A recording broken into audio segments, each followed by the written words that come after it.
अलीपुर से सरपंच आएंगे अलीपुर से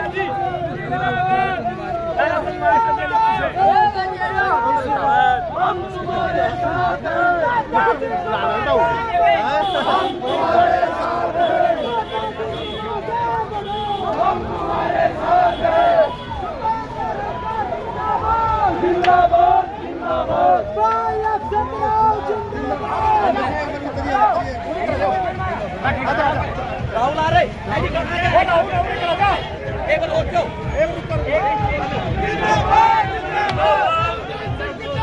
जिंदाबाद जिंदाबाद राहुल सिंह जिंदाबाद जिंदाबाद जिंदाबाद कांग्रेस पार्टी जिंदाबाद जिंदाबाद जिंदाबाद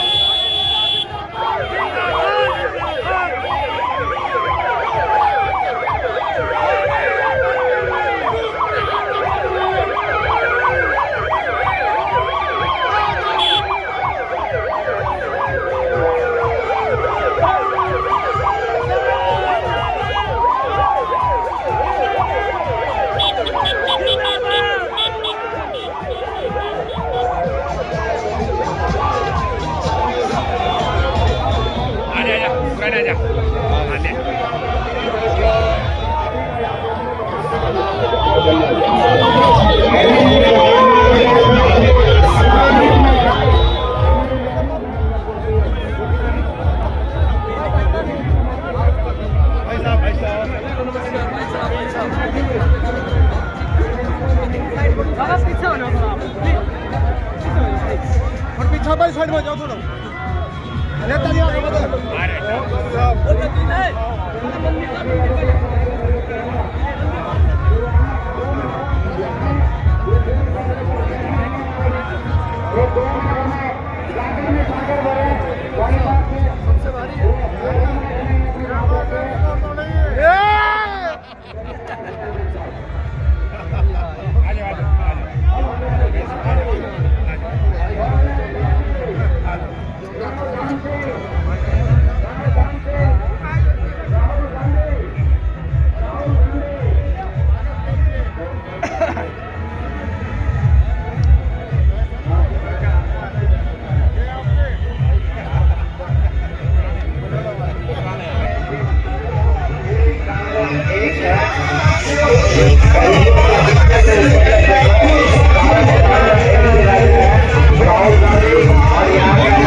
उसको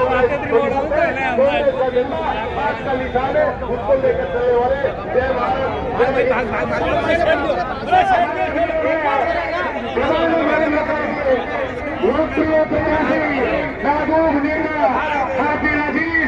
जिनका काफी समय से हमारे बीच में इंतजार था, रोहतान सिंह जी हमारे बीच में पहुंचे।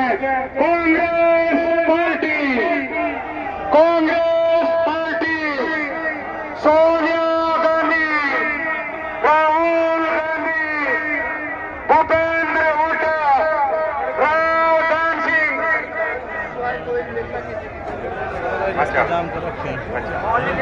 रोहतान सिंह जिंदाबाद, रोहतान सिंह, रोहतान सिंह। सभी साथियों से गुजारिश है कि अपना स्थान ग्रहण करें। हमारे महबूब नेता, करोड़ों युवाओं की धड़कन और दक्षिणी हरियाणा के बब्बर से, जिनका बहुत समय से हमें इंतजार था, वो हमारे बीच में पहुंच चुके हैं। आदरणीय रोहतान सिंह जी, जो कि भिवानी महेंद्रगढ़ के, मैं जनता जनार्दन से अपील करूंगा, आप लोग अपना स्थान ग्रहण करें, आप लोग अपना स्थान ग्रहण करें और अपने प्रिय नेता के विचार सुने। देवतुल्य कांगल चौधरी की जनता जनार्दन से अपील है, आप लोग अपना स्थान ग्रहण करें और शांति के साथ प्रेम अपने महबूब नेता के विचार सुने। देखिए, आप लोग स्थान ग्रहण कीजिए अपना। मेरी कांगल चौधरी की सम्मानित जनता से पुनः हाथ जोड़कर अपील कि आप लोग शांति का दान दें, अपना स्थान ग्रहण करें। सुनो, ये जितने भी कार्यकर्ता साथी नेता के सामने में बैठ जाए, आप सबसे बड़े आंदोलन के निवेदन है, बैठ जाए, बैठ जाए, बैठ जाओ भाई। सारे साथियों से मेरा अनुरोध है, जब हम स्वागत के लिए नाम बोलेंगे आप सब बैठ जाओ। लेकिन एक बार सभी जोरदार तालियों से नेताजी का स्वागत करेंगे। एक बार जोरदार नारा लगाएंगे, कांग्रेस पार्टी, रोहतान सिंह, रोहतान सिंह। कांग्रेस पार्टी। आप लोग आगे से बैठिए प्लीज। जो युवा साथी है, आप लोगों में बड़ा जोश है, जोश में आप, और जो हमारे वॉलंटियरों की ड्यूटी लगाई थी पानी के लिए, वो स्टेज पर तुरंत प्रभाव से पानी भिजवाएं। अच्छा, हाँ जी, 1 मिनट। आप लोग युवा साथी स्टेज के सामने से आप जगह खाली कर दें प्लीज, प्लीज। आप रोहतान सिंह जी के सच्चे सिपाही हैं, आप स्टेज खाली कर दें। आप लोग जनता जनार्दन की उत्सुक आंखें नेताजी को निहारने के लिए तत्पर है, आप लोग स्टेज खाली कर दें। हेलो भाई सुनो, सारी अपनी घर की व्यवस्था में सबका, जो लोकल नेताजी सबने 2 मिनट को टाइम देगा, नेताजी सब बोलेगा, सब सम्मान करेगा, एक व्यवस्था बढ़ावा की। सारे भाई एक बार बैठ जाओ, रोहतान सिंह के सारे साथी, सारे कार्यकर्ता एक बार बैठ जाओ सामने से।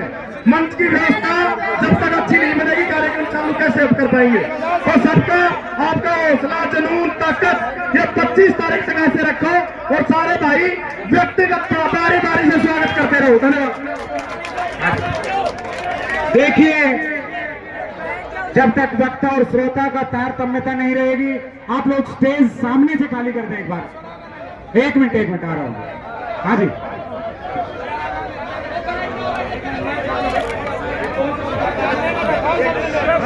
सभी लोगों से निवेदन है वो शांति से बैठ जाए। भाई सबने शौकन से ना बैठो, तो भाई सारे ने शौकन से।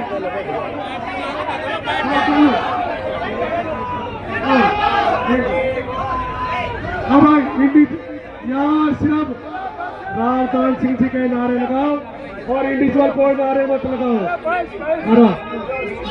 रोहतान सिंह, रोहतान सिंह।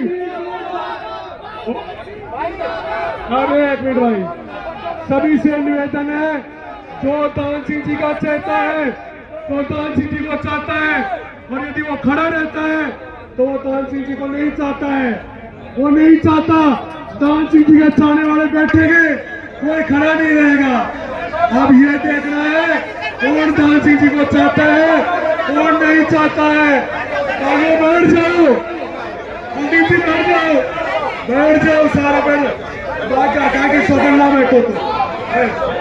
अब मैं स्वागत की कड़ी में राजमहल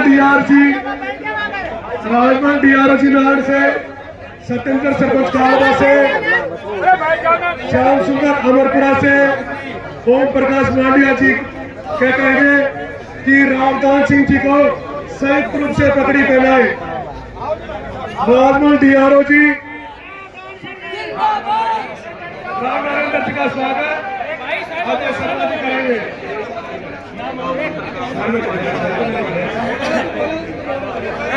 रमेश चेंदार अनिता यादव जी का स्वागत करेंगे। रमेश चेंदार जी अनिता यादव जी का स्वागत करेंगे।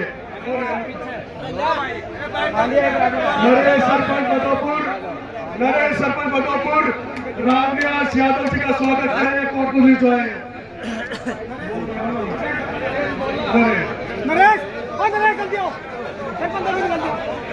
भुवन चेंदार प्रकाश चेयरमैन जी का स्वागत करेंगे।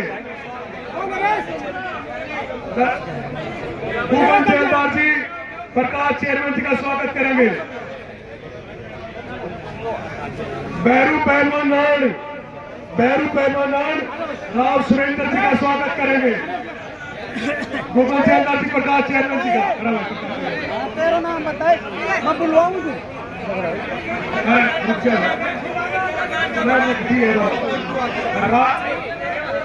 प्रकाश चेयरमैन साहब का स्वागत पहले जी करेंगे। राव सुरेंद्र जी का स्वागत करेंगे। मैं कराऊं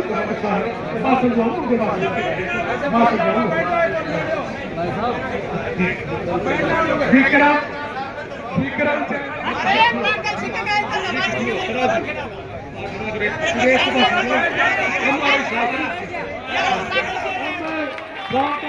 अपील करता हूँ,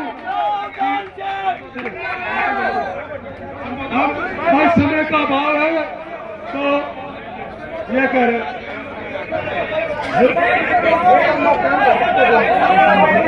जब से श्रुति चौधरी राजनीति में आई थी तब से मैं उसके साथ था और सारे श्रुति चौधरी और करण चौधरी के कार्यकर्ता यहाँ पर हैं। आप बिल्कुल भी ये मत सोचे कांग्रेस के अंदर गुटबाजी है, पूरी कांग्रेस ही रामदान सिंह जी के साथ है। और एक दिन मैं अकेली चला गया था तो उस समय बहन जी कह रही थी अनिता यादव जी, न बड़े भाई नागा चौधरी वालों क्या करोगे। मैं बहन जी आपका हमारा कंपटीशन है, नागा चौधरी में आपसे ज्यादा वोटों जिता के भेजेंगे। धन्यवाद। जय हिंद, जय भारत। हमारे बात में सुरेश जी पूर्व जिला पार्षद गुजर महासभा के प्रधान अपना संबोधित करेंगे। सुरेश जिला पार्षद। परम सम्मानीय अहिरवाल के राजा रावदान सिंह जी और मंच पर बैठे हुए मेरे सम्मानित मंच, किस किस का मानूं, सभी मेरे तो सम्मानीय हैं।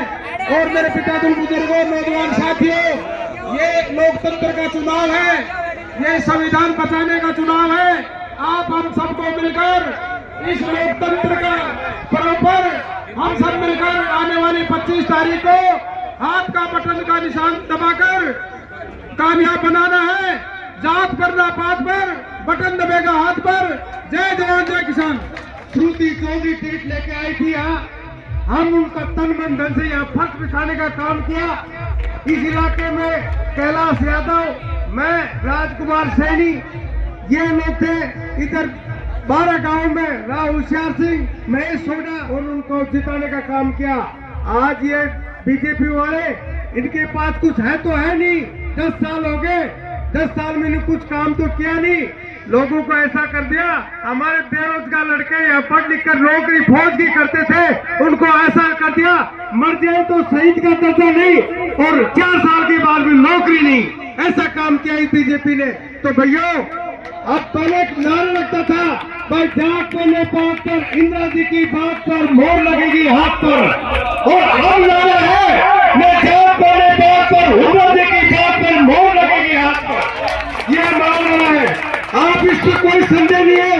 जाटों का ये जो नारा है ये अटल रहेगा। राव साहब को विश्वास दिलाता हूँ इस इलाके से ज्यादा वोटों से जिताएंगे। दूसरा, कोई भाई है भीड़ करते हैं, भीड़ करना अपने बूथ पर, वहां संघर्ष करने की लड़ाई होती है 25 तारीख को। इसलिए आप सब लोग एक हो जाओ और संगठन को जिताने का काम करेंगे। जय भारत, जय हिंद।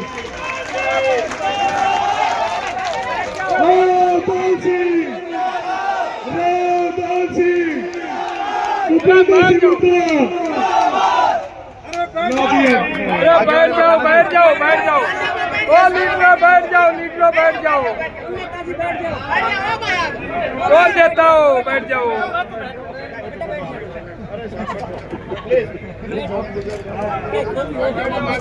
अरे बैठ जाओ ना, क्यों कचर कचर करोगे। मंचा से सभी मेरे हीरे मोती पन्ना, और मैं क्या कहूं, शब्द नहीं है जो आपने आज इस कार्यकर्ता सम्मेलन और इस ऑफिस उद्घाटन पर हर्षोल्लास के साथ सारे माहौल को तब्दील करके रखा है। सम्मानित मंच, उपस्थित सभी पंचायत सरपंच, नंबरदार साहबान, ब्लॉक समिति, जिला परिषद के सदस्यगण, जहां तक मेरी आवाज पहुंच रही हो, मेरी आदरणीय माताओं, बहनों, नौजवान साथियों, प्यारे भाइयों और प्यारे दोस्तों, बहुत विस्तार से मेरे से पूर्व वक्ताओं ने बहुत अच्छी बातें बताई। प्रदेश और देश की राजनीति के बारे में बहुत सी चीजें ऐसी बताई जो आम जनता से संबंध रखती हैं। लेकिन मैं इस बात के लिए पहले तो आप सबका धन्यवाद करता हूं कि आज इस चुनावी सभा में इतनी बड़ी संख्या के अंदर आपने ऐसा जबरदस्त हर्षोल्लास के साथ स्वागत किया। हम सबका उसके लिए सबका कोटि धन्यवाद। साथ में धर्म की रक्षा को ही राव तान सिंह जन्म लेते हैं, अपना सब कुछ न्यौछावर कर अपने इलाके की शान बता लेते हैं। का गुणगान किया जाता है, धर्मवीर जैसे लोग भी पापी कपटी को दुत्कार। ये सत्यनारायण पंडित जी राधे श्याम जी के तो चलो रिश्तेदार हैं भाई, हमारे भाई हैं। ये मैं ये दोनों क्लास फेलो थे, तब से जानता हूँ। ये इसी तरह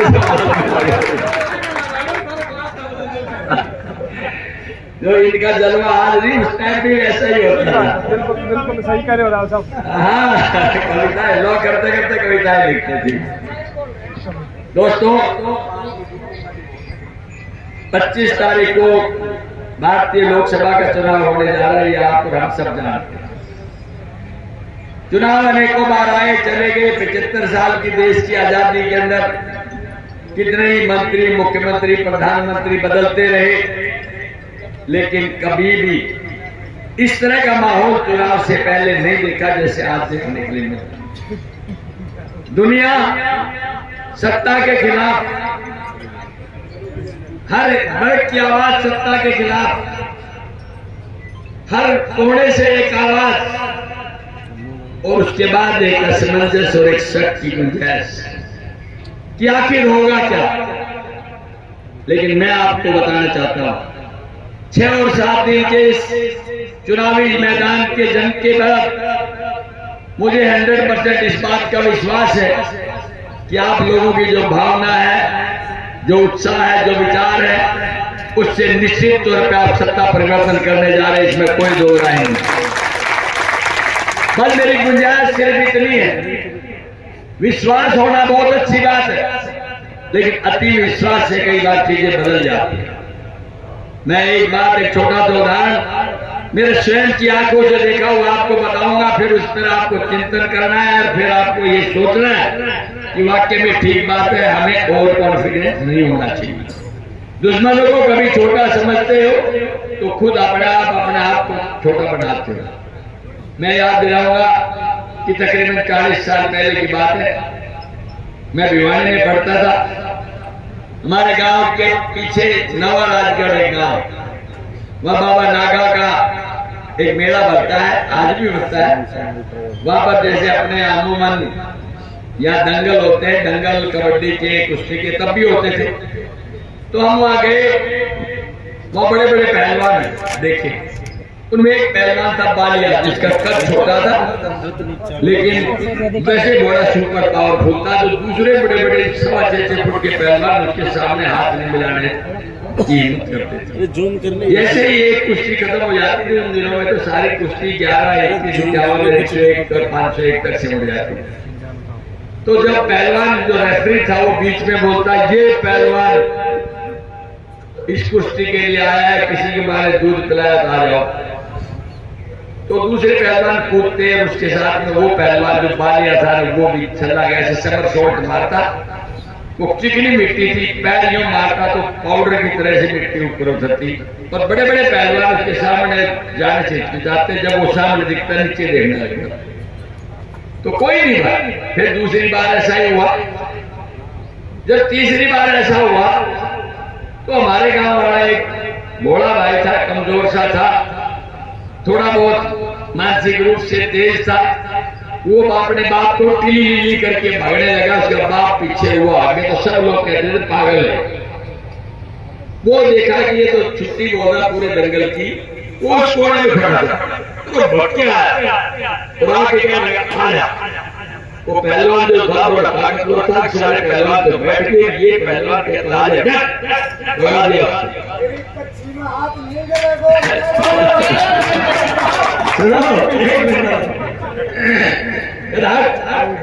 तो आप देख लो, ये कहने लगे ये बात तो गलत है। पूरे दंगल की छुट्टी बोल रहा है ये रेफरी, ये कह रहा किसी माँ ने दूध पिलाया तो आ जाओ, और फिर से आदमी मिला रहा कोई आदमी करो छुट्टी होगी, नहीं मिलाया। तो कुश्ती वो दूसरी भी होगी। जब फाइनल कुश्ती होने लगी तो उस टाइम पे उसने कहा कि ये पहलवान बालिया लेगा गांव का था, ये पहलवान बालिया लेगा गांव का, किसी माँ ने दूध पिलाया है तो आके हाथ में आए। वो सारे पहलवान फिर नीचे देखे, वो हमारे गांव और उस कोने में खड़ा था। फिर बच्चा जैसे होगा पूरा दंगल हंसने लग गया, और जाते उसने हाथ मिलाया तो बोले भाई हाथ मिलाना पड़ेगा, ये जंगल में हाथ मिलाना पड़ेगा। तेरी माँ ने दूध पिलाया, इसकी माँ दूध पिलाया, वो मिला दिया। तो पहलवान ने बड़े मन मन से ही हाथ करके यूं कर दिया। अब वो पहलवान बालिया था, वो तो भाई पूरी एक्सरसाइज करके लंगोट पीट के पट्ठक मार के सूर्य की तरफ देख रहा, नमस्कार कर रहा। अब हमारे वाला तो गरीब आदमी था, उसके था ही नहीं कुछ भी। उसने अपना पजामा निकाला, पट्टेदार कच्चा था, यूं अड़ूसा लगा के और सामने खड़ा हो गया। और फिर क्या लगा, ये पहलवान बालिया लेगा का? बोले भाई तू कहाँ का है? बोला जी मैं पहला आदगढ़ का। बोले ये पहलवान पहला आदगढ़। और फिर जब रेफरी विसल मार के मिट्टी देता है, रेफरी ने विसल मारी, मिट्टी दी। आप ताजुब करोगे, एक प्लस भर सेकंड के अंदर उसके पैरों में जाकर और पूरा दंगल कम से कम 2-2 फीट ऊपर उछलो छोड़े।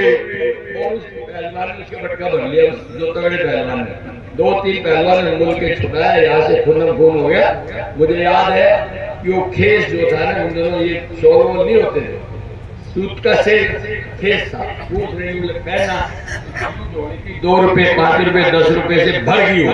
यानी मेरा कहने का मतलब ये है, ओवर कॉन्फिडेंस मारा जाता है। आप सब लोगों से मेरा निवेदन है, चुनाव आप निश्चित तौर पे आपकी भावनाओं से मैं कह सकता हूँ जीतेंगे, लेकिन इस जोश को और इस होश को और इस विश्वास को उससे भी ज्यादा बरकरार आपने रखना। ये मैं आपसे कहूँ।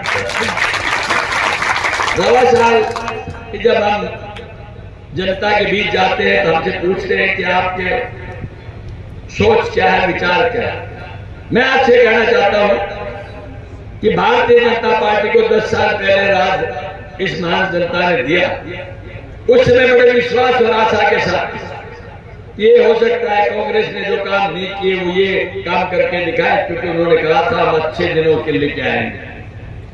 उन्होंने अपने विश्वास के अंदर जो बातें कही कि हम महंगाई खत्म कर देंगे, भ्रष्टाचार का जो पैसा विदेशों में लेके आएंगे आपके खाते में 15-15 लाख दे देंगे, और किसान की आमदनी को डबल कर देंगे, 2 करोड़ युवकों को रोजगार दे देंगे।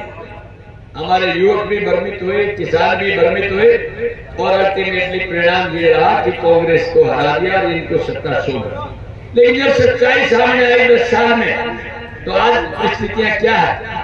न तो 2 करोड़ रोजगार दिया, न उनको कहीं काला धन लेके आए, और नए किसान की वो MSP का गारंटी थी वो दी, और आज महंगाई आसमान चढ़ के बोल रही है। तो इन परिस्थितियों में आपके सामने क्या है? किसकी गारंटी आप मानेंगे? इस बात को देख करके कांग्रेस पार्टी ने उन्हीं का समाधान किया है, और हम आभार व्यक्त हैं आदरणीय राहुल गांधी जी का कि उन्होंने पूरे हिंदुस्तान को ईस्ट से वेस्ट, नॉर्थ से साउथ क्रॉस करके पूरी पद यात्रा में गरीब से अमीर तक, मजदूर से किसान तक सबसे मिलकर के उनकी भावनाओं को जान करके कुछ बातें भारत न्याय जोड़ो के अंदर लिख के दी। उन्होंने 5 नियम दिए उन्होंने, और उन्होंने 5 नियमों के आधार के ऊपर मजदूर का, किसान का, नारी का, खिलाड़ी का और सबके सम्मान के लिए पानी की गारंटी का, यानी बहुत सारी चीजें थी। उनमें सबसे पहले ये थी कि रोजगार में जो हमें 1 नंबर पे कर दिया, उसके सबसे पहली जो कारण है वो ये है कि हम एक किसान है बेटा हमारा तो दूसरा जवान होता था। फौज में इसलिए नहीं जाते कि अग्निवीर की भाई अभी बलराम जी मेरे सामने जिक्र कर रहे थे, क्योंकि एक कच्ची नौकरी हो। जब घर में फौजी आता था तो बड़ा खुशी और खुशहाली का मौसम होता था, क्योंकि उसे पता है कि मुझे आज फौज में भर्ती कर दिया गया, कम से कम 28 से 30 साल में नौकरी करूंगा, जब वापस आ जाऊंगा तो मुझे रिटायर्ड पेंशन मिलेगी, उसका बेनिफिट मिलेगा, और अगर मैं बॉर्डर पे जाकर के शहीद हो गया तो मेरे बच्चों को शहादत और शहीद का इनाम मिलेगा, दुनिया गर्व करेगी और मेरे बच्चे तरक्की करेंगे, ये भावना होती थी। अब उसे 4 साल के ऊपर छोड़ दिया गया। जो बच्चा फौज में भर्ती होता है उसे इस बात को हमेशा याद रखना पड़ता है कि कहीं मेरा नंबर 75 में तो नहीं आ जाएगा, और 75 में आ गया तो मेरा भविष्य क्या है? मुझे रिटायरमेंट के बाद पेंशन नहीं, मेरे रिटायरमेंट के बाद रिटायरमेंट के बेनिफिट्स नहीं, और रिटायरमेंट के बाद सरकार की कोई नीति नहीं जिसमें मुझे एडजस्ट किया जा सके। तो वो बच्चा क्या करेगा? आकाशा में या तो नशा करेगा, या क्रिमिनल बनेगा, या फिर आत्महत्या करने के लिए तैयार हो जाएगा। और ये बहुत सारे देखने के लिए सीन आपके मिलते हैं। इसलिए पूरी निराशा भारतीय युवाओं के अंदर है। पहले 300, 400 बच्चे रोडों के ऊपर दौड़ते नजर आते थे, अब उनसे कोई एक नजर नहीं आता। जब पूछते थे कि किस लिए इतना परिश्रम करते हो, और ये बताते थे कि हम इसलिए करते हैं या फौज में भर्ती होना चाहते हैं। अब वो जज्बा खत्म हो गया। राजवाल आपस के भाईचारे का, भाजपा के पास कुछ नहीं। इन्होंने किसान को भी देख लिया, 700 किसानों ने शहादत दी, लेकिन आज तक उनकी कानून वापस लिए, लेकिन गारंटी पूरी नहीं की। राहुल जी ने कहा कि हमारी सत्ता आएगी तो सबसे पहले ये MSP की गारंटी देंगे, और सबसे पहले जो अग्निवीर की योजना है उसको पहले झटके के अंदर आप समाप्त कर देंगे। इसके बाद आपकी बात नहीं। मैं आपसे ये कहना चाहता हूं कि जो कांग्रेस ने करके दिखाया है देश के लिए, वो कोई दुनिया में दूसरी पार्टी कर नहीं सकती। लेकिन भाजपा के लोग फिर भी एक बात कहते हैं कि 70 साल में कांग्रेस ने क्या किया। आप और हम यहीं पर विराजमान है, इतिहास के अतीत पर जा करके देखेंगे तो आप उनसे ये पूछें कि आपके घर में, आपकी जानकारी, आपके रिश्तेदारी में पुराना कौन सा बीजेपी का नेता है जो ये कह सकता है ये अमर शहीद का बेटा है या अमर शहीद की मूर्ति है। आज ये देश अगर आजाद है तो सिर्फ कांग्रेस के बलिदान की वजह से है। इसलिए आप लोगों को ये बताना चाहिए। 1947 में देश आजाद हुआ, नेहरू जी जिस दिन प्रधानमंत्री बने, इस देश में सबसे पहले बागदा मंगल से बिजली और उसके बाद में पानी देने का काम जब ज्वाइंट पंजाब हो जाता, हरियाणा, पंजाब, हिमाचल, तो जवाहरलाल नेहरू जी ने कहा था आज पानी की बात हम करते हैं, ये उस टाइम से शुरू की बात थी। कौन कह सकता है कि काम नहीं किया? IIT, IIM जिनके बारे में आज जिक्र करते हैं, हमारे माननीय मुख्यमंत्री जी को ये नहीं पता था कि रोहतक के अंदर IIM आया हुआ है। उन्होंने कहा कि भाई हम कोशिश करेंगे कि IIM लेके आए। तब किसी ने बताया कि मुख्यमंत्री महोदय IIM को शुरू हुए 2 साल हो चुके हैं। ये उनकी सोच। उसके बाद लाल बहादुर जी आए, जय जवान जय किसान का नारा लगाया। फिर इंदिरा जी आई जिसे आयरन लेडी का नाम दिया, और उसने एटम बम का ब्लास्ट करके न्यूक्लियर पावर बढ़ाया और पाकिस्तान के 2 टुकड़े करके बांग्लादेश बना करके पूरी दुनिया का नक्शा बदल करके दिखाया। और फिर राजीव जी आए जिन्होंने कंप्यूटर क्रांति दी। जो मोदी जी आज कहते हैं 5G की बात करते हैं, 5G स्पेक्ट्रम की बात करते हैं, हर चीज के लिए पेटीएम की, एटीएम की और पोर्टल की बात करते हैं, उनसे ये पूछे ये सैटेलाइट, ये एटीएम, ये पेटीएम कौन सी नीति से चले, कौन सी टेक्नोलॉजी से चले? अगर उसका कोई उत्तरदार है तो वो सिर्फ स्वर्गीय राजीव गांधी थे जिन्होंने ये काम करके दिखाया। इस कांग्रेस ने 2 नेताओं की शहादत दी है, लेकिन उसके बावजूद भी कहते हैं कि कांग्रेस ने क्या किया है। गर्व से दिमाग इतना खराब है कि वो सत्ता के अंदर उन्हें नीचे कुछ नजर नहीं आता।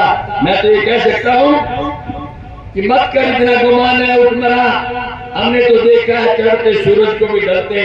वो वक्त आएगा जब ये जनता उकार लेगी तो निश्चित तौर पे आपके गुमान को दबा के रख देगी। साथ में कहते हैं कि ये तो क्या बात कर रहे हैं कांग्रेस की, हम तो 400 पार लेके जाएंगे। ये वैसा ही जुमला है 400 पार जैसा आपका पिछले चुनाव के अंदर 75 पार का था। इसलिए इनकी तारीफ आई और अब 400 पार के नारे में 200 नहीं आएंगे। मैं गारंटी से कह सकता हूँ आप जब किसी ने कहा कि 400 पार आप लेके आने क्यों चाहते हैं, उन्होंने कहा कि इसलिए लेके आना चाहते हैं कि 400 अगर सीट आ जाएंगी तो हम संविधान बदल देंगे, रिजर्वेशन बदल देंगे। आप अंदाजा लगाएं इन परिस्थितियों में अगर देश चला जाता है तो हो सकता है कि कल आपको रामकुमार जो भाषण दे रहे हैं ऐसी इजाजत भी ना मिले। क्या ये अफोर्ड कर सकते हो आप? क्या इसको सहन कर सकते हो आप? इसलिए जनता ने एक आवाज दी कि हुक्मरानों तुम क्या हमें दोष देते हो कि हम जवाबदार बदल देंगे। इस जनता ने उतार ली तो हम तुम्हें कहते हैं तुम्हारी सरकार बदल देंगे। इसके बाद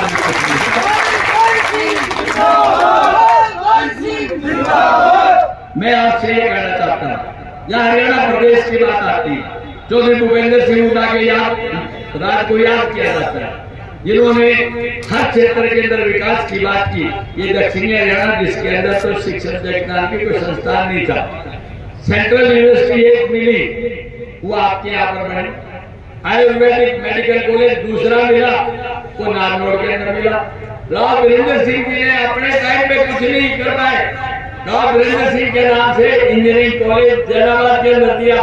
सेंट्रल यूनिवर्सिटी के साथ में एक इंदिरा गांधी यूनिवर्सिटी रेवाड़ी में भी और डिफेंस का सेक्टर मानते हुए डिफेंस यूनिवर्सिटी एक हिंदुस्तान के अंदर और वो एक भी बिलोड़ा गुड़गांव के अंदर दी। उससे कौन मुकाबला कर सकता है? अगर मैं रेल की बात करूं, रोड की बात करूं, आज भारतीय जनता पार्टी सिर्फ एक बात कहती है कि हमने इंफ्रास्ट्रक्चर में रोड बदले। ये बात ठीक है, एक रोड तुमने निकाल दिया लेकिन इसका प्रपोजल हमारा पहले से था, आज का नहीं है ये प्रपोजल। और जब रोड नहीं बनाओगे तो आगे करोगे क्या? इस देश के लिए आने जाने के साथ सब कुछ चाहिए, जनसंख्या बढ़ रही है, लोगों के व्हीकल बढ़ रहे हैं, उस इमीडिएट समस्या का समाधान तो कोई भी व्यक्ति कर सकता है। तो आपको ये देखना है कि कौन व्यक्ति है जो आपका हितैषी हो सकता है। वो सिर्फ चौधरी भूपेंद्र सिंह हुड्डा हो सकता है, दूसरा कोई मुख्यमंत्री आपका हितैषी नहीं हो सकता।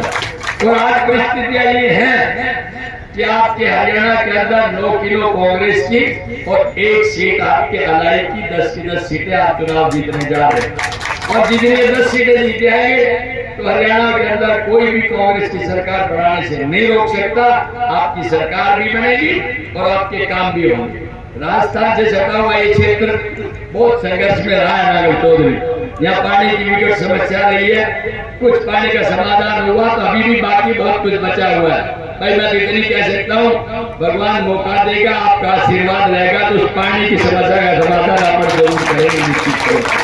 हमारे बच्चों में प्रतिभा बहुत है, लेकिन उस प्रतिभा का हमें निश्चित तौर पर फायदा इसलिए नहीं मिल पाता कि वर्तमान सरकार किसी को रोजगार देकर राजी नहीं है। कांग्रेस ने अपने घोषणा पत्र में कहा है कि हमारे जिन सत्ता आएगी उस दिन 30 लाख लोगों को पहले झटके के अंदर रोजगार देंगे और उसके बाद आगे की सारी बातें चलाएंगे। किसान को उसका MSP देंगे, हरियाणा के अंदर 6000 पेंशन, बुढ़ापा पेंशन देंगे, 300 यूनिट आपकी माफ करेंगे और जो भाई BPL परिवार के नीचे के हैं उनको 100 गज का प्लॉट खाली नहीं देंगे, उनको 2 कमरे, टॉयलेट में एक छोटी किचन बना करके देंगे। ये सारी बातें भारतीय जनता पार्टी ने नहीं की। मैं साथ में याद करना चाहता हूँ आपको, कि जब हरियाणा हिंदुस्तान आजाद होने के बाद हरियाणा का सीटों तो 66 में आया, घर के अंदर गेहूं की रोटी तब बढ़ती थी जिस टाइम पे मेहमान आता था। आज तो हरित क्रांति के नाम से जो इंदिरा जी लेके आई, हर घर के अंदर गेहूं की जो गिनती नहीं होती, उससे बढ़िया भी कुछ खाने पीने के लिए मिलता है। उससे कांग्रेस का ये रूप रहा। मैं ज्यादा कुछ नहीं कहते हुए, आपने बहुत समय दिया।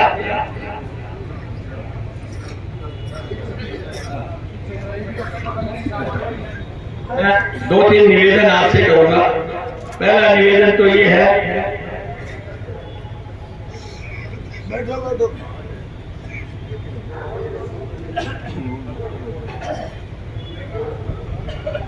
पहला तो मेरा जो निवेदन है वो ये है कि कल 9 बजे हवन है वहां पर सीएल फार्म के अंदर। भाई आप सबको आना है वहां पर नामांकन पत्र भरने के टाइम पे लड़वाड़ी रोड पे, और 10 बजे उड़ा सब आ जाएंगे, क्योंकि उन्हें दोबारा उसमें गुड़गांव के अंदर दूसरे उम्मीदवार का नामांकन पत्र भरवाना है। तो सारे भाई ये मान लेना, ये मत सोचना कि राजनेताओं ने 10 बजे का टाइम दिया, पता नहीं 12 बजे आएंगे। ये टाइम सीमित है, लिमिटेड टाइम है, टाइम फिक्स है, उसी के मुताबिक आएंगे जाएंगे। और जब सभा में जलसे में जनता समय पर ना पहुंच पाए तो सभा की गरिमा भी नहीं रहती। दूसरा, वहां बैठ करके जितने भी भाई जैसे आज शांति से बैठे हैं, जब तक हुडा साहब या आखिरी वक्ता बोल के बैठ नहीं जाता, हम आपसे निवेदन नहीं करते कि अब आप अपने गंतव्य स्थान पर जा सकते हैं। हमने इस सभा का समापन कर दिया, तब आपने उठना है, तभी जाके रहेंगे। वरना तो क्या होता है, लोग पहले उठ के चल जाते हैं, चलो मेरी गाड़ी फंस जाएगी, आधे घंटे कुछ फर्क नहीं पड़ता, गाड़ी फंसी हुई फिर निकल जाएगी। तो मैं तो लास्ट में एक निवेदन करते हुए कि भाई 3 तारीख को नॉमिनेशन है, आपको पहुंचना है, 9 बजे पहुंचना है। एक बात कह करके खत्म करूंगा कि हौसलों की उड़ान अभी बाकी है, इरादों का इम्तिहान अभी बाकी है। अभी तो मापी है मुट्ठी भर जमी, सारा आसमान अभी बाकी है। आज तो शुरू हुई है, आज तो शुरू हुआ है इलेक्शन का माहौल। इसको 25 तारीख तक इसी तरह बरकरार करके रखना है और चुनाव में विशेष श्री हासिल करके फिर आपको अपने चैन से बैठना है। आप सबका बहुत बहुत धन्यवाद। जय हिंद।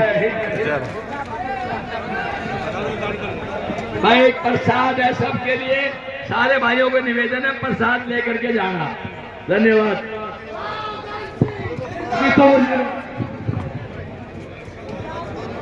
नांगल चौधरी विधानसभा के कोने कोने से आए सभी पिता तुल्य बुजुर्ग और सभी कार्यकर्ता और सीएल फार्म कल 9 बजे पहुंच रहा है भाइयों, टाइम से पहुंच रहा है।